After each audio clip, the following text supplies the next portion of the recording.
Chapter number 5, directive principles of state policy और fundamental duties. ये एक ऐसा पार्ट है हमारे संविधान का जिसकी लीगल बैकिंग या स्टैंडिंग इतनी ज्यादा नहीं है। इसका मतलब क्या है? ये दोनों ही कोर्ट के अंदर एनफोर्स नहीं करवाए जा सकते हैं। हमने पिछले चैप्टर में फंडामेंटल राइट्स के बारे में देखा था और हमने समझा था कि फंडामेंटल राइट्स अगर फॉलो नहीं होते हैं या वायोलेट कर दिए जाते हैं तो आप सुप्रीम कोर्ट को अप्रोच कर सकते हो ये कहते हुए कि सर मेरे फंडामेंटल राइट्स वायलेट हो रहे हैं। In case of directive principles as well as fundamental duties आप ऐसा नहीं कर सकते हो। और यहीं से शुरू होता है distinction between understanding what basically is DPSP and fundamental rights.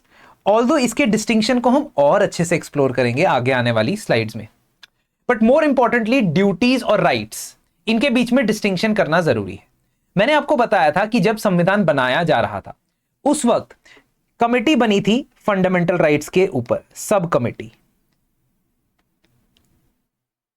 So the overall committee was headed by Sardar Patel, but the subcommittee on fundamental rights was headed by आचार्य जेबी कृपलानी। जेबी कृपलानी जी की लीडरशिप में जो ये कमेटी बनती है वो कहती है हम दो प्रकार के अधिकार संविधान में डालेंगे। we'll put two types of rights in the constitution. One will be justiciable and enforceable. एक प्रकार का जो होगा वो justiciable और enforceable होगा, और दूसरे प्रकार का जो अधिकार होगा वो नॉन जस्टिसिएबल नॉन एनफोर्सेबल होगा।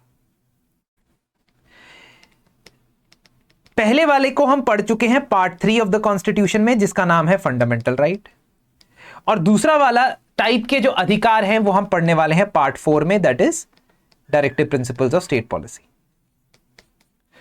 इसके अलावा ओरिजिनल कॉन्स्टिट्यूशन में ड्यूटीज का कॉन्सेप्ट लिखा नहीं गया था, लेकिन इंदिरा गांधी की प्राइम मिनिस्टरशिप के अंदर साल 1975 में एक कमेटी बनाई जाती है। इस कमेटी का नाम है स्वर्ण सिंह कमेटी। स्वर्ण सिंह कमेटी कहती है कि अगर हम अपने संविधान में सिटीजन्स को कुछ अधिकार दे रहे हैं, कुछ राइट्स प्रोवाइड कर रहे हैं, तो उसके बदले हमें उनसे कुछ ड्यूटीज निभाने की भी एक्सपेक्टेशंस रखनी चाहिए। इनफैक्ट इन्होंने कहा कि rights and duties should be correlative to each other, where state is ensuring that citizens' rights are protected, whereas citizens in return are ensuring that they perform their duties towards the state. State के प्रति जो वो duties हैं, जो उनकी कर्तव्य है, वो निभाते हैं। अब इसी चीज को ध्यान में रखते हुए आगे बढ़ते हैं। पार्ट 4 आर्टिकल 36 से लेके 51 यानी article 36 to 51 talk about directive principles of state policy. They work as positive guidelines to promote socio-economic democracy. अब देश में पॉलिटिकल राइट्स या सिविल राइट्स जैसे कि freedom of speech and expression, right to life and liberty, ये हमें fundamental rights में नजर आते हैं। लेकिन सामाजिक और आर्थिक यानी सोशल और इकोनॉमिक जो ज्यादातर राइट्स हैं वो हमें नजर आते हैं इन directive principles of state policy. क्योंकि ये जस्टिसिएबल नहीं होते, इसलिए अगर इनमें से किसी अधिकार को सरकार इंप्लीमेंट नहीं कर रही होती है तो आप कोर्ट में जाके ये नहीं कह सकते हो कि सरकार को बोला जाए इसे इंप्लीमेंट करने के लिए। फॉर एग्जाम्पल, अगर आर्टिकल 44 ये कहता है कि स्टेट को एक यूनिफॉर्म सिविल कोड बनाना चाहिए पूरे देश के लिए, तो आप कोर्ट में जाके ये नहीं कह सकते हो कि यूनिफॉर्म सिविल कोड अप्लाई नहीं किया अभी तक, क्यों नहीं अप्लाई किया, अप्लाई करो। फोर्सिबली उन्हें, जबरदस्ती उन्हें नहीं कह सकते हो। ये आयरिश या आयरलैंड के कॉन्स्टिट्यूशन से इंस्पायर्ड हुए डायरेक्टिव्स हैं, लेकिन इससे पहले भी ब्रिटिश इंडिया के दौरान कुछ इंस्ट्रूमेंट्स ऑफ इंस्ट्रक्शन दिए जाते थे। ये इंस्ट्रूमेंट्स ऑफ इंस्ट्रक्शंस प्रोविंसेस के गवर्नर्स को दिए जाते थे कि आप जो अपनी पॉलिसी बनाएंगे, अपने कानून बनाएंगे, उन सब को एक पर्टिकुलर डायरेक्शन में, एक पर्टिकुलर ऑब्जेक्टिव के लिए आगे लेके जाएंगे। डायरेक्टिव प्रिंसिपल नाम से ही पता चल रहा है, are directions which you want the government to take. If we talk about the comparison, then directive principles are non-justiciable, whereas fundamental rights are justiciable and enforceable. Directive principles show socio-economic democracy and focus on social and economic welfare, whereas most of the fundamental rights focus on political democracy. पर ये distinction हमेशा true नहीं है। For example fundamental rights untouchability के खिलाफ है और untouchability social upliftment के लिए भी काम आता है। रही बात सोर्स की, तो आयरिश और यूएस कॉन्स्टिट्यूशन से ये दोनों लिए गए हैं। डायरेक्टिव प्रिंसिपल्स स्टेट यानी कि गवर्नमेंट और गवर्नमेंट की एजेंसीज के ऊपर अप्लाई करते हैं। इनका किसी प्राइवेट इंडिविजुअल के ऊपर या प्राइवेट ग्रुप के ऊपर कोई रोल नहीं है। Whereas fundamental rights can be made applicable both against the state as well as other individuals. अगर कोई दूसरा व्यक्ति जो समाज में आपके साथ रहता है वो आपके साथ डिस्क्रिमिनेशन करता है या वो आपकी लाइफ और लिबर्टी को ले जाता है तो उसे भी उतनी ही सजा मिलेगी जितनी स्टेट को। अब वापस आते हैं, इसको क्लासिफाई संविधान नहीं करता है।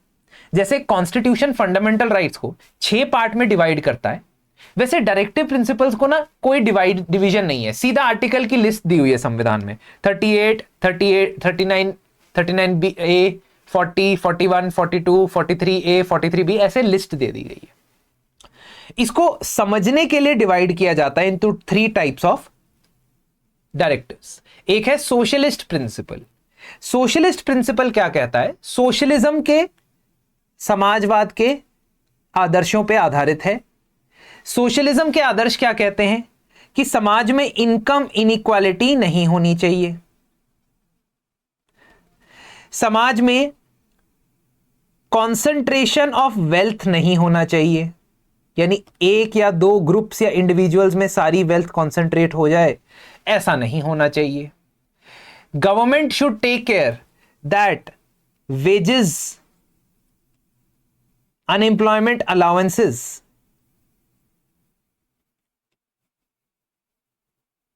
Trade unions, they are operating in the country.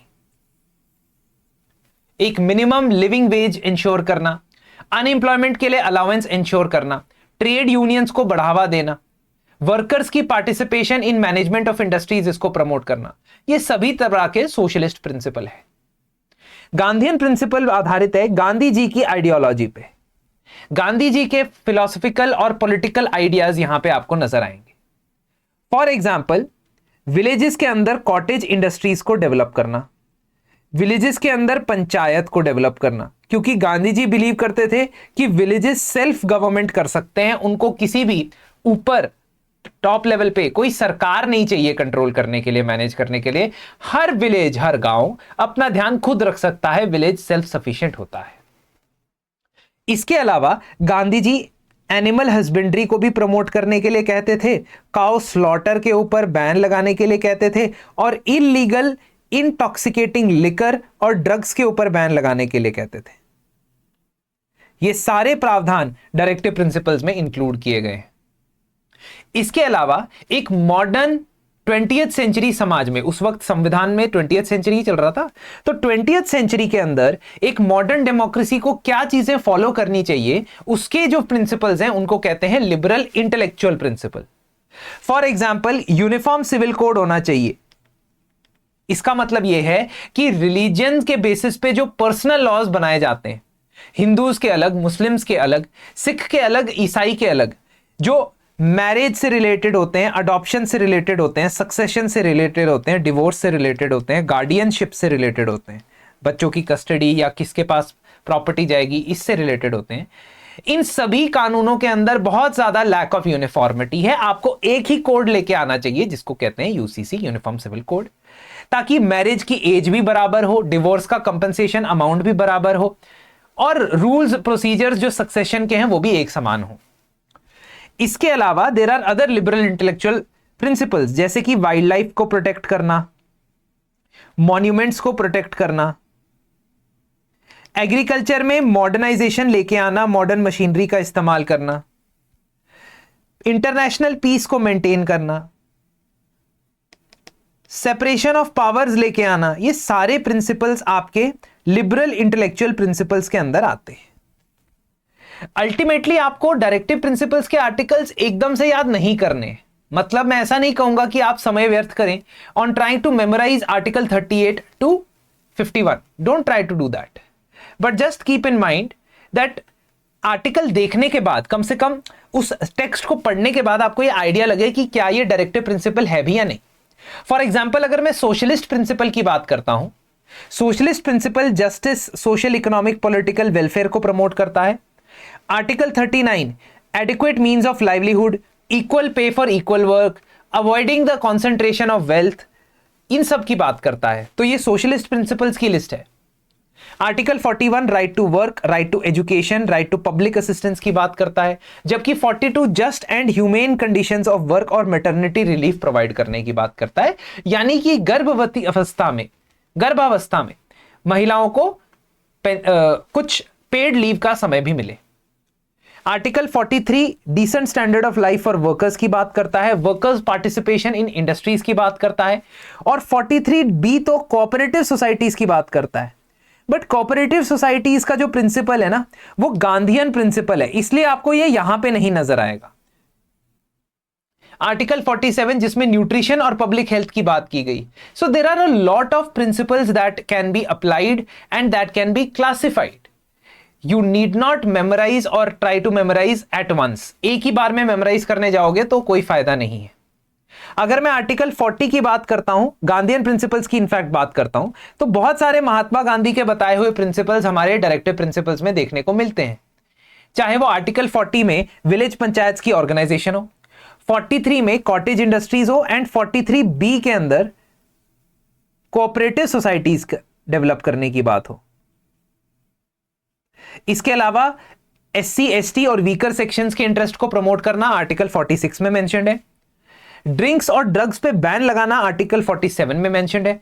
और काउ स्लॉटर पे बैन लगाना आर्टिकल 48 पे मेंशन्ड है। ये सारे महात्मा गांधी के दिए गए सिद्धांतों के ऊपर, प्रिंसिपल्स के ऊपर आधारित है। लिबरल इंटेलेक्चुअल मैंने आपको समझाया था, ऐसे आइडियल जो एक मॉडर्न सेकुलर डेमोक्रेसी में फॉलो होने चाहिए, जैसे यूनिफॉर्म सिविल कोड, बच्चों की पढ़ाई। अब क्योंकि 6 से 14 साल के बच्चों की पढ़ाई की जिम्मेदारी फंडामेंटल राइट्स के आर्टिकल 21 में A में डाल दी गई है, इसलिए यहां पे आपको जो एज ग्रुप मिलेगा वो क्या मिलेगा? बिलो 6 इयर्स ऑफ एज, यानी early childhood care for children below 6 years of age must be given. Of course, this is not a compulsion on the state, because if it was compulsion, it would have been there in fundamental rights. इसके अलावा environment को और forest को protect करना, national importance के monuments को protect करना, judiciary और एग्जीक्यूटिव के सेपरेशन ऑफ पावर्स करना। जुडिशरी और एग्जीक्यूटिव के सेपरेशन ऑफ पावर्स का प्रिंसिपल क्यों डाला है आर्टिकल 50 में? क्योंकि ब्रिटिश एरा में, ब्रिटिश समय पे जो डिस्ट्रिक्ट एडमिनिस्ट्रेशन थी वो डिस्ट्रिक्ट मजिस्ट्रेट के पास हुआ करती थी। उस बंदे का नाम होता था डिस्ट्रिक्ट मजिस्ट्रेट या DM। As a district magistrate उसके डुअल फंक्शंस होते थे, 2 प्रकार के फंक्शंस होते थे, एक जुडिशियल फंक्शंस और दूसरा एग्जीक्यूटिव फंक्शंस। एग्जीक्यूटिव फंक्शंस के अंदर वो लैंड रेवेन्यू कलेक्ट करता था, ठीक है, लोकल टैक्सेस कलेक्ट करता था, लोकल एडमिनिस्ट्रेशन को मैनेज करता था। लेकिन वहीं जुडिशियल पावर्स के अंदर वो डिस्प्यूट रेजोल्यूशन के अंदर और ग्रीवेंस रिड्रेसल का काम देखता था। अब खुद ही सोचिए, अगर आप किसी जिले के कलेक्टर भी हैं और उसी जिले में जज भी हैं, और अगर मुझे आपके खिलाफ कंप्लेंट करनी है और जज के पास जाना है और ये कहना है कि आप कोई इलीगल एक्टिविटी कर रहे हो, तो जज भी आप है और डिस्ट्रिक्ट कलेक्टर यानी कि एग्जीक्यूशन भी आप कर रहे हो, यानी मैं ही क्रिमिनल मैं ही जज। अगर एक ही व्यक्ति ये दोनों काम करेगा तो सेपरेशन ऑफ पावर्स का प्रिंसिपल वायलेट हो जाएगा। इसीलिए ये इंश्योर करना जरूरी है, और आजादी के बाद से ऐसा ही हुआ। जो डिस्ट्रिक्ट कलेक्टर्स होते हैं डिस्ट्रिक्ट लेवल पे, उनको जुडिशियल फंक्शंस नहीं दिए जाते हैं अपार्ट फ्रॉम माइनर डिस्प्यूट्स, बहुत छोटे मोटे डिस्प्यूट। वो भी आर्टिकल 51 जैसा कि मैंने आपको बताया, इंटरनेशनल पीस और सिक्योरिटी, अंतरराष्ट्रीय शांति और सुरक्षा, इसको मेंटेन करना और प्रमोट करना, यह भी डायरेक्टिव प्रिंसिपल है। डायरेक्टिव प्रिंसिपल एक तरीके से मैनिफेस्टो है। आपने देखा होगा ना, जब इलेक्शंस आते हैं तो हर एक पार्टी अपना मैनिफेस्टो लेके आ जाती है कि अगर हम चुनाव जीत गए जी तो हम ऐसा करेंगे वैसा करेंगे, 5,000 रुपए फ्री में दे देंगे, इन सबको राशन दे देंगे।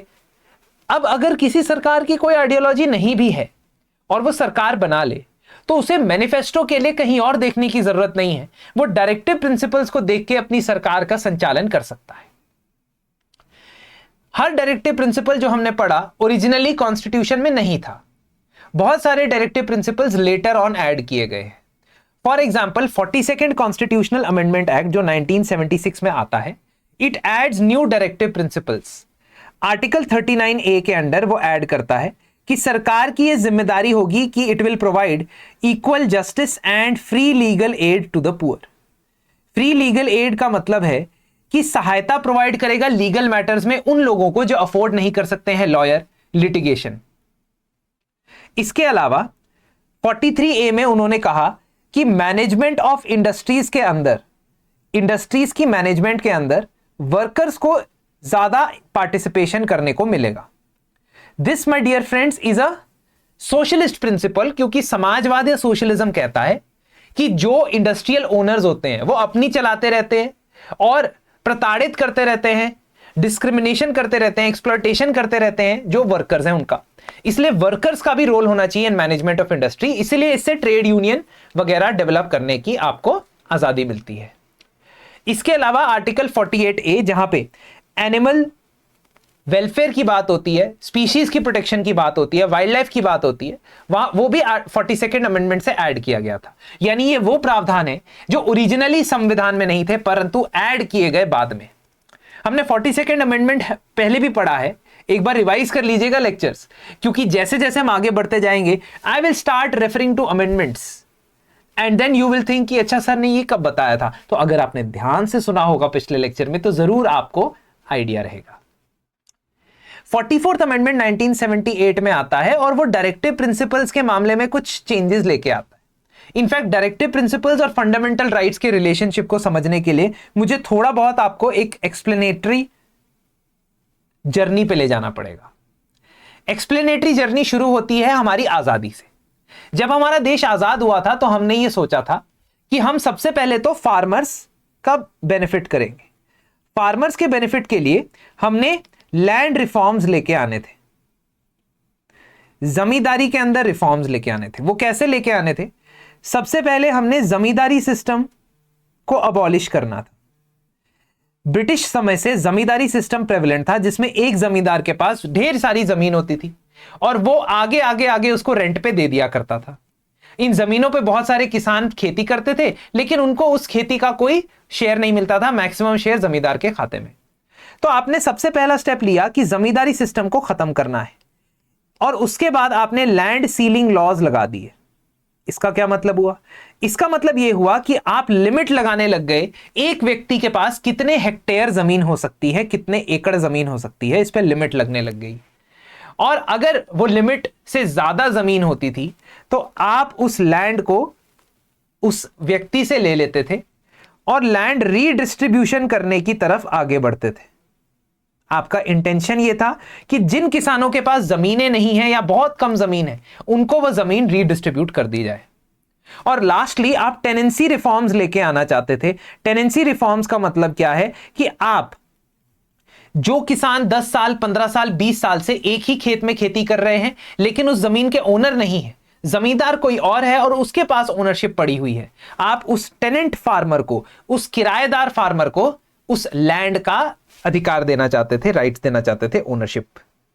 ये जब आपने कोशिश की करने की तो स्टेट्स ने बहुत सारे कानून पास करने शुरू किए। स्टेट्स ने क्यों कानून पास किए? क्योंकि हमारे संविधान के अंदर बंटवारा किया गया है सब्जेक्ट्स का into state list, union list and concurrent list. तो जो लैंड सब्जेक्ट है, जमीन का जो मामला है, सब्जेक्ट है, वो स्टेट के पास रहता है, इसलिए राज्य सरकारें उस पर कानून बनाती है। अब जब कानून बनने शुरू हुए तो लोग अदालत का दरवाजा खटखटाने लग गए, ये कहने लग गए कि सर देखो ये तो हमारी प्रॉपर्टी ले जा रहे हैं और प्रॉपर्टी तो एक फंडामेंटल राइट होता है। मैंने आपको फंडामेंटल राइट के चैप्टर में बताया था कि आर्टिकल 19(1)(g) के अंदर एफ के अंदर पहले राइट टू प्रॉपर्टी एक फंडामेंटल राइट होता था। इसके अलावा आर्टिकल 31 के अंदर भी राइट टू प्रॉपर्टी एक फंडामेंटल राइट होता था। तो इसी वजह से लोग अदालत जाने लग गए क्योंकि उनकी लैंड, उनकी जमीन उनसे छीनी जा रही थी। अब अदालत का फैसला आते आते सरकार को लगा कि हमें तो संविधान में बदलाव लाने पड़ेंगे। तो सबसे पहले तो उन्होंने कॉन्स्टिट्यूशन या संविधान बदला। संविधान बदला फर्स्ट कॉन्स्टिट्यूशनल अमेंडमेंट एक्ट से ये लिख दिया कि अगर आपकी जमीन कोई सरकार ले जा रही है, स्टेट या जायदाद ले जा रही है और फॉर पब्लिक पर्पस के लिए, तो उसको आप मना नहीं कर सकते हो। संविधान में ही लिख दिया। अब इसके बाद बहुत सारे उतार चढ़ाव आते हैं। अल्टीमेटली ये कहा जाता है कि कुछ डायरेक्टिव प्रिंसिपल्स को इंप्लीमेंट करने के लिए some directive principles may be implemented, and in those directive principles if they are implemented you may violate some fundamental rights as well। इसका मतलब आमतौर पे तो फंडामेंटल राइट्स का जो दर्जा है, जो ओहदा है, वो डायरेक्टिव प्रिंसिपल से ऊपर है। क्यों? क्योंकि फंडामेंटल राइट कोर्ट के अंदर एनफोर्स करवाए जा सकते हैं। लेकिन अगर मैं आर्टिकल 39B और 39C इन दो आर्टिकल्स की बात करूं जो डायरेक्टिव प्रिंसिपल्स के अंदर आते हैं, यदि मैं इनको इंप्लीमेंट करने के लिए कोई कानून बनाता हूं एज अ गवर्नमेंट, अगर मैं इनको इंप्लीमेंट करने के लिए कानून बनाता हूं और वो फंडामेंटल राइट्स को वायलेट करते हैं, चाहे वो आर्टिकल 14 हो, चाहे वो 19 हो, चाहे वो 31 हो, even if these laws violate fundamental rights they can be held as valid. उनको तब भी वैलिड या सही माना जा सकता है। इसीलिए फंडामेंटल राइट्स और directive principles of state policy के मामले में एक बात तो पक्की है कि fundamental rights are more important, but having said that both need to be given equal respect। and 39B और 39C का मामला यदि देखा जाए तो उस मामले में डायरेक्टिव प्रिंसिपल्स का पलड़ा भारी रहता है। उनकी इंप्लीमेंटेशन के लिए फंडामेंटल राइट यदि वायलेट भी होते हैं तो वो भी जायज है, that can also be allowed. 86th amendment से आर्टिकल 45 को मॉडिफाई किया गया। मैंने आपको पहले ही बताया 86th अमेंडमेंट से 0 to 6 ईयर्स के बच्चों को अर्ली चाइल्डहुड केयर प्रोवाइड किया जाएगा, ऐसा लिखा गया। और इसके अलावा 97th अमेंडमेंट से कोऑपरेटिव सोसाइटीज वाला आर्टिकल 43 भी ऐड किया गया। ये अमेंडमेंट्स इसलिए इंपॉर्टेंट होती है क्योंकि ओरिजिनली जब संविधान में कोई चीज डायरेक्टिव प्रिंसिपल नहीं है तो किसी ना किसी सोच के चलते सरकार ने उसको बदला होगा। Now as far as Supreme Court is concerned, Supreme Court ने डायरेक्टिव प्रिंसिपल्स और फंडामेंटल राइट्स के बारे में हमेशा यही कहा है कि there must be a balance developed between fundamental rights and directive principles. और उन्होंने यह भी कहा है कि यह बैलेंस हमारे संविधान का बेसिक स्ट्रक्चर है।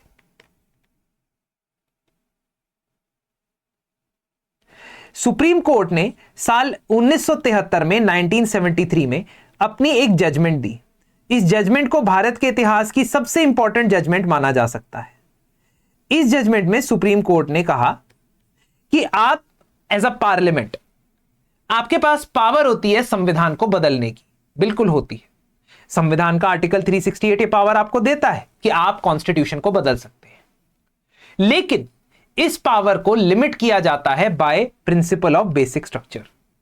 कहने का मतलब कि आप संविधान के किसी भी पार्ट को हिला सकते हैं, चेंज कर सकते हैं, अमेंड कर सकते हैं, लेकिन एक चीज को अमेंड नहीं कर सकते। वो क्या? Basic structure.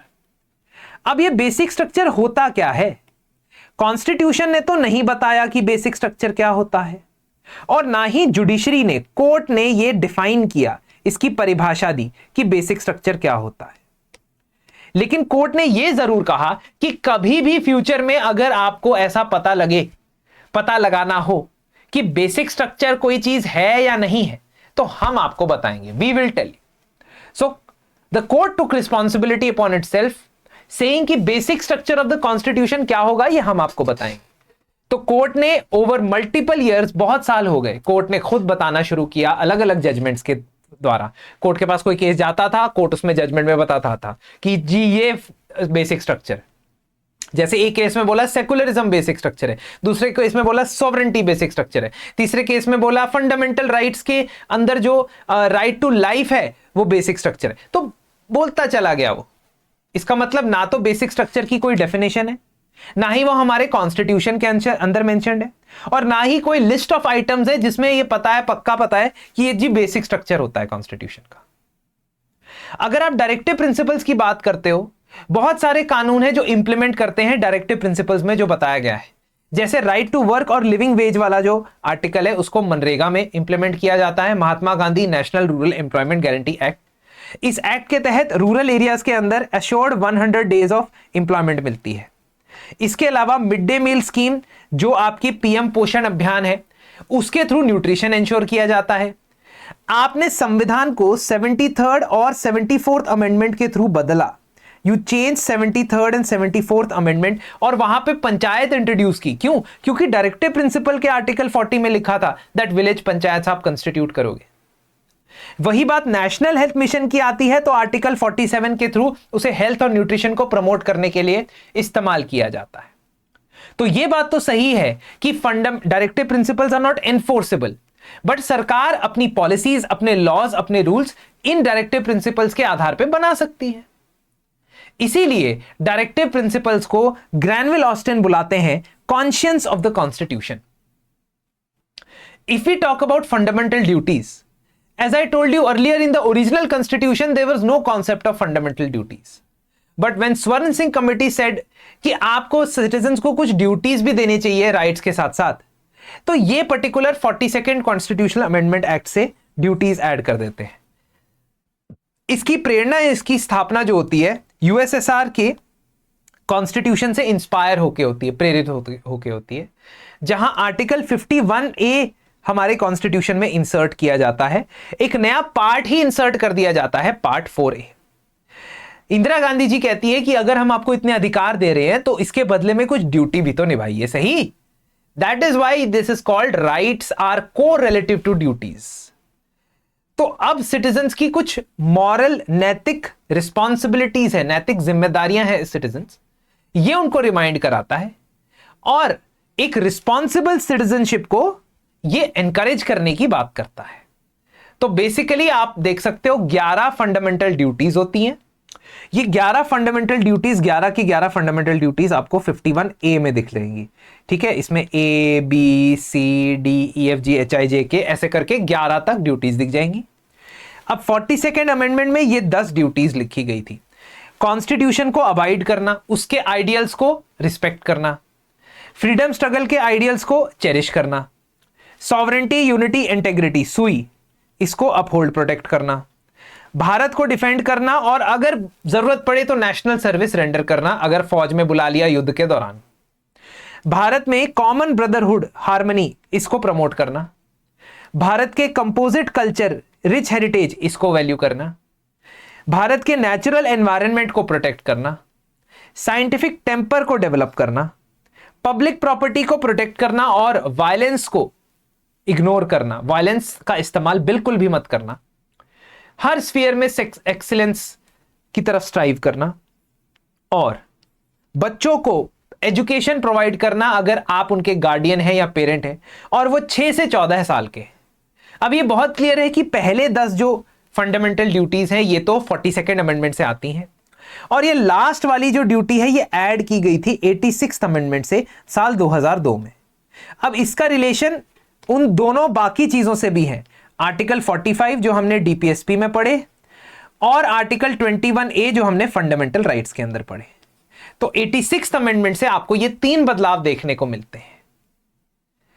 क्योंकि ये ड्यूटीज लीगली एनफोर्सेबल नहीं होती, ये बस मॉरल ऑब्लिगेशंस हैं, लेकिन अगर इनको इंप्लीमेंट करने के लिए कानून बनता है तो उस कानून के तहत आप इनको एनफोर्स कर सकते हो।